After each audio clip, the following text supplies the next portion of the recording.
सध्या रडतोय पण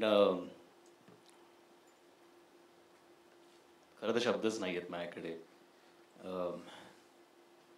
तू म्हणाली त्याप्रमाणे जे झालं त्याची उजळणी खरंच नको, पण मला असं वाटतं असं तर कुठल्या वैऱ्याबरोबर पण होऊ नये. पण खूप लोकांचे प्रेम, खूप आशीर्वाद, प्रचंड जप, प्रार्थना आणि अजून काही काही लोकांनी जे जे सगळं माझ्यासाठी केलं, मला वाटतं म्हणजे या जन्मात तरी मी हे ऋण फेडू शकणार नाही लोकांचं. आणि खरं तर नवीन जन्म आहे, टेक्निकली या जन्मात तरी व्हायला पाहिजे. पण I am really thankful to everyone for keeping me alive, most importantly. And I am very happy you know, ज्यांनी कोणी हे लिहिलं आहे पत्र, त्या सगळ्यांच्या भावना त्याच्यामध्ये ज्या मांडल्या आहेत त्या खरंच अप्रतिम लिहिलं आहे. म्हणजे मी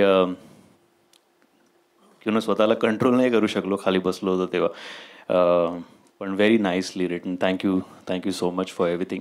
आणि मला वाटतं या निमित्ताने जेव्हा मला सगळ्या वातावरणामध्ये जेव्हा सांगितलं की आपण फिल्म रिलीज करतोय आपली ही अनोखी गाठ, तेव्हा मला इतका आनंद झाला. कारण मला वाटतं कुठल्याही कलाकारासाठी फिल्म रिलीज होण्यापेक्षा मोठं अजून काहीच गिफ्ट असू शकत नाही. So I really want to thank Mahesh da, first of all, Zee Studios, Mangesh Kulkarni, Ashwin Patil, त्यांची सगळी टीम, की ज्यांनी हे ठरवलं की आपण 1 मार्चला फिल्म रिलीज करूया. कारण मला आज खरं तर पहिल्यांदा मी टेक्निकली घरातनं कामासाठी म्हणून असा बाहेर पडलो आहे.